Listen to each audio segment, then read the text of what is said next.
What up, dude? Excuse the hair and sweat. Just got done killing myself. So I'm going over your workout. I see Monday, it's going to be strength and conditioning. We're typically going to work with some type of prime lift each week for many of your workouts. Prime lifts are going to be either a hinge, a push, a pull, a press, or a squat. So we're starting with a deadlift, which is going to be your hinge. We're going with, looks like 6 sets, totaling around 25 total reps. We're going to rest a couple minutes between each set and make them pretty heavy. Now make sure, most of these I don't have a warm-up specifically designed in there for you. So you don't want to, you obviously know this, but you're not going to just jump into a heavy deadlift. Your first set is your lightest, your last set's the heaviest. However, you want to get in a good 4 sets of a lightweight deadlift before you get started. So your scheduled sets is 6, 6, 6, 4, 2, 1, but you're probably going to do at least 4 sets of 5 to 10 at a lighter weight. All right? So your first set should be around like maybe a 50% of a 1 rep max. So you're going to start kind of heavy, all right? After that, your conditioning portion is a 16-minute EMOM. You're going to get really used to these words, EMOMs, AMRAPs, Metcons. EMOM is every minute on the minute. So if I got EMOM 16, and that means it's 16 minutes long. So you'll see EMOM 10, 12, all the way up to 20. It doesn't usually go longer than that. First movement is 10 lateral burpees over the bar. Basically, you're doing a burpee over the bar. So you have your deadlift, you're done with the deadlift. Now keep the bar loaded, and you're gonna stand parallel to the bar, jump over it. So you'll do a burpee, jump over the bar, that's 1. Burpee, jump over the bar, that's 2, okay? So it's 10 total burpees over the bar. So count every burpee, all right? So you don't double it up. And if it takes you 30 seconds, then you got 30 seconds of rest before you go into the second portion, which is 10 box jumps. I put a lot of these like RX weights or goals that you want to go to, but not every single one has an RX weight. Might be something that we're working towards or not. As we go along, I'll find out. But like a 24-inch box, which is the goal, you may not have a box, so you may not even be able to have the opportunity. But like your bench, you might have, for your bench press, you might have to use that, which the goal is 24 inches. And then I recognize the equipment that you have, so we won't be doing a whole lot of kipping for pull-ups because I don't know how sturdy your bar is, so I don't want you to fall off the bar and hurt yourself and break it. So we're going to pretty much stick with strict pull-ups.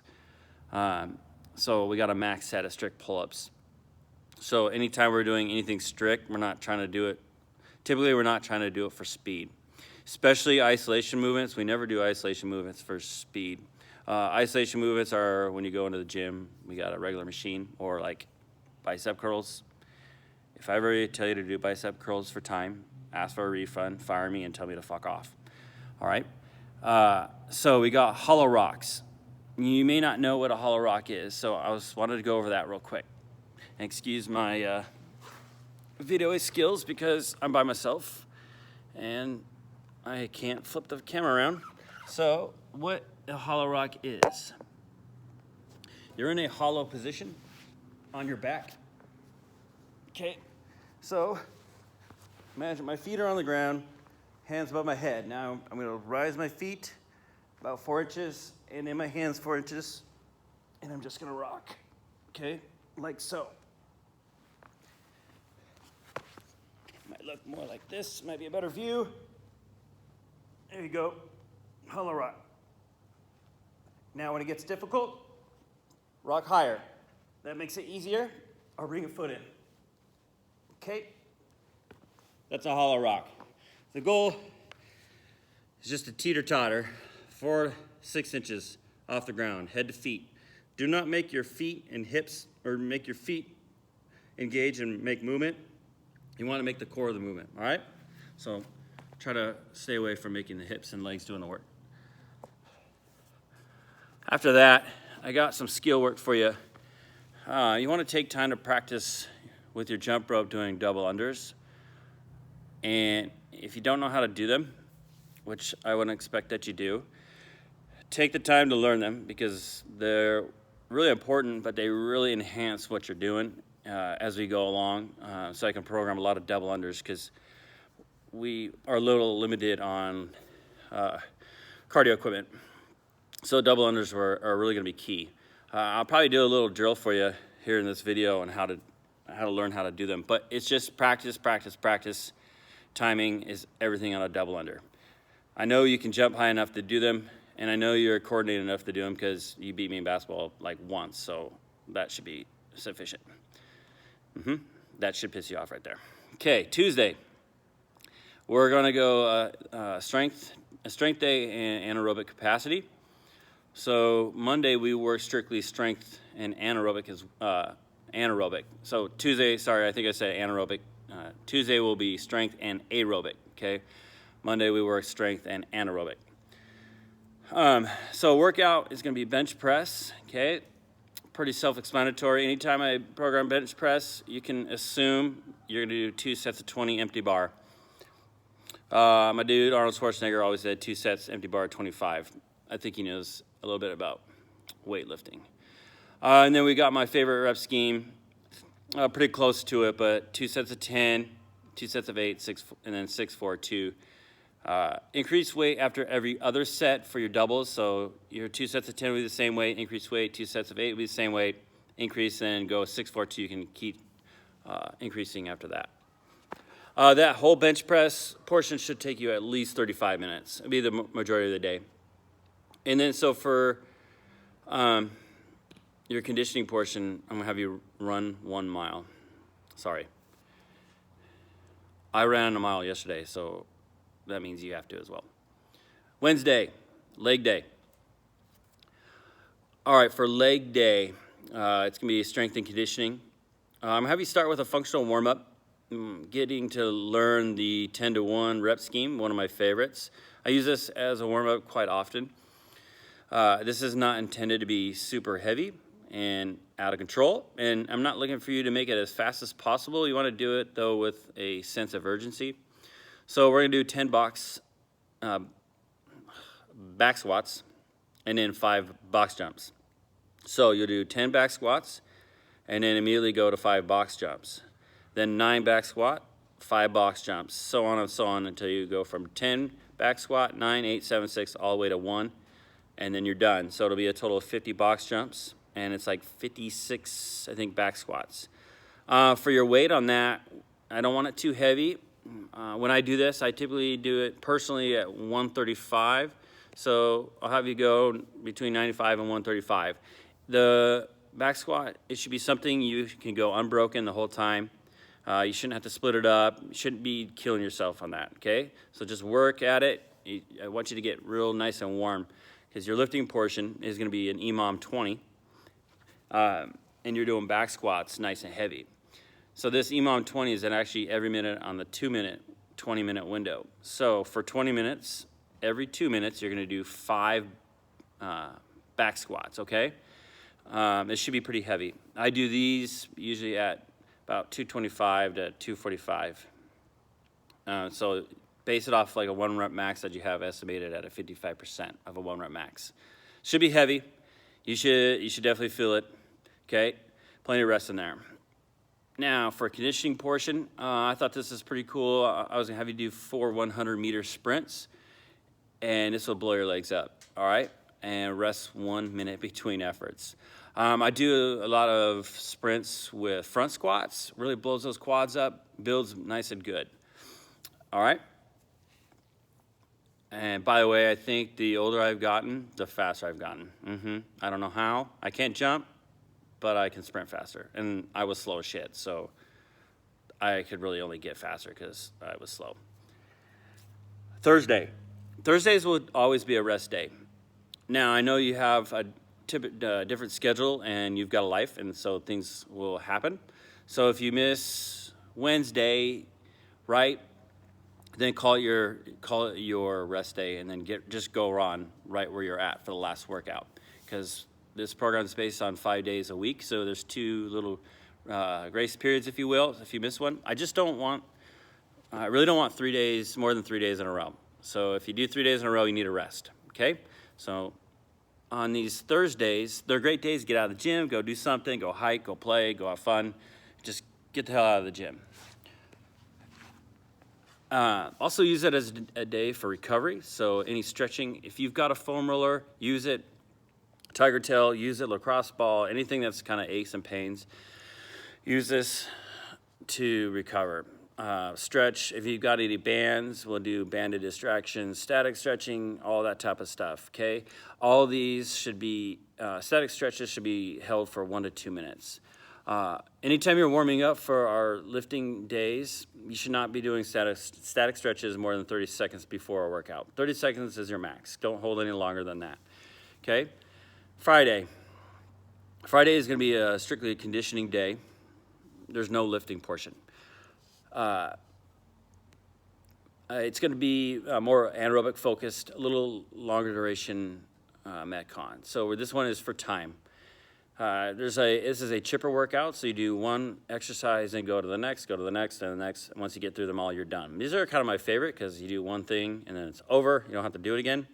However, because I'm a dick, you're going to go do one exercise, another, and then you're basically going to go back and do it all over again.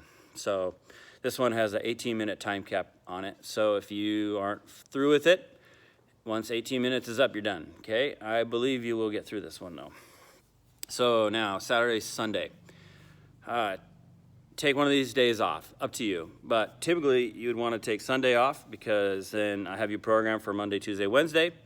So if you do Sunday, then that's going to take you to 4 days. But if you just missed a day or something, you need to make it up. This is kind of where you go, but you need to take a day off. But for this weekend day, I'm going to have you do something, start off with some skill work because we need to take some time to learn some of these movements as we go on in the program. And double unders, I can't stress it enough. This will be a day. I mean, really, you should be doing these every single day. Even days, I call a rest day. You can do 50 to 100 double unders every single day. The more you do it, the better you'll get at it. And the less you do it, the harder that timing gets. Because you can get really good at double unders and then just stop doing them. And then you lose that timing and then you start whipping yourself again and this, that, and the other. So just try to stay with it. Once you get them, try to go at least 50 double unders every single day. All right? So we're going to do double unders for skill. And then I'm going to work you towards handstand push-ups. Now, I'm not going to have you just try to go upside down and learn how to do a handstand push-up. I want you to learn a few things before we get there, okay?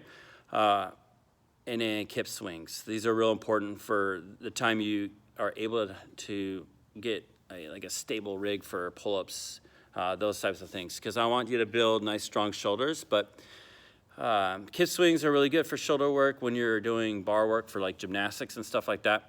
But if you don't have a good kip swing, it's hard to do all that stuff without blowing your rotator and shoulders up, okay? So, a few things.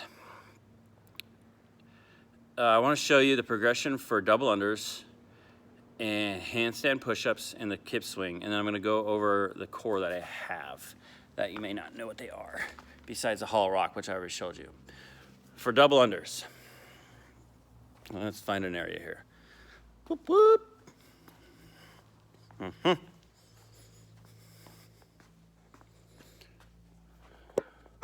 All right, dude. Double unders. What you need to do, we do our jump rope, right? Single, single, blah, blah, blah. The whole key to double unders is timing. So it's a high jump. Okay, it's a high jump, quick wrist. High jump, quick wrist. Yeah. Okay, high jump, quick wrist. So what you're going to do is jump, tap your thighs twice, and you have to tap your twice before you land. So it'll jump. It's called the penguin drill, okay? Once you get real good at that, then we'll jump, quick wrist, jump, quick wrist. So replace your double tap with quick wrist. All right, so once you get that down, we're gonna think about doing 2 singles, double. So before you try to go double, double, double, okay, you gotta get 2 singles in a row, then a double. Single, single, double. Single, single, double.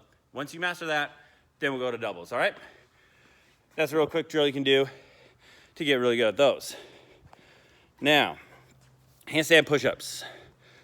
The first thing you need to do is get comfortable being upside down, okay? That's all I want you to do.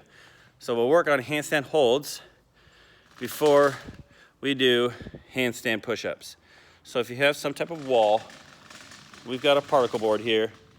I'm gonna try to set up this area.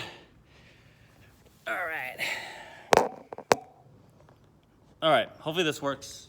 I'm gonna be kind of far away, but what you're gonna do is line up to the wall. I want you to squeeze your lats as you go upside down, okay? So squeeze my lats, come to the wall, and then just hold.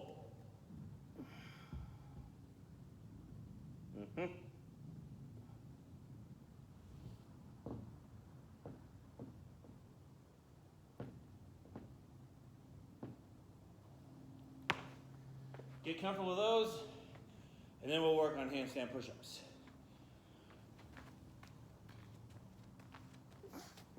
And then we'll do handstand walks in the future, because they're fun.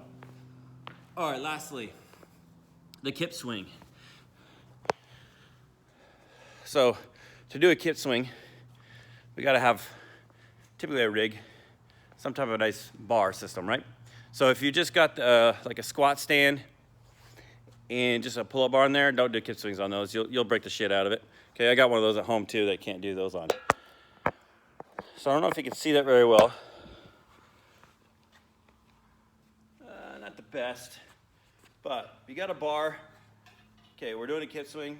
Kip swing is just moving those shoulders, okay? So you need we're gonna learn active shoulders, okay?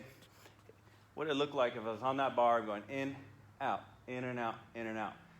I'm not engaging my hips, I'm not engaging my legs to get my body forward and back, okay? Shoulders only, shoulders only, shoulders only, okay? Those are the kip swings. Those are the things that we're gonna work on for a little bit. All right, lastly, some core work for the core that I got. So we got lying toes to bar.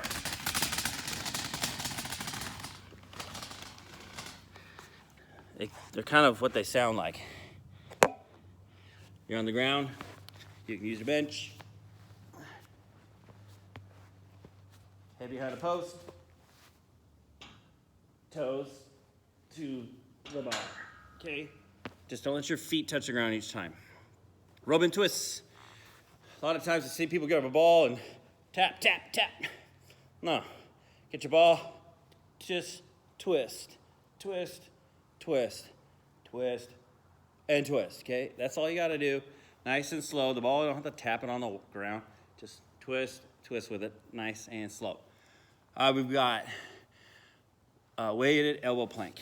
What I always say is, on our planks, forearms straight, trying to stack, shoulders up over our elbows, okay? Not this position. If you're praying, do that before bed, not while planking.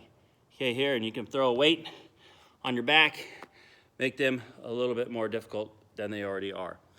And lastly, we've got jackknives. I call these the Suzanne Summers because she used to do these in the 80s and I used to watch that shit. On the side here, just psh, bam, bam. Okay, 15, roll it over, 15 more. All right. And then eventually I'm gonna make you a video on some of these stretches, banded distractions, foam rolling, so on and so on. I hope you found this video very informative and very fun to watch. Peace out.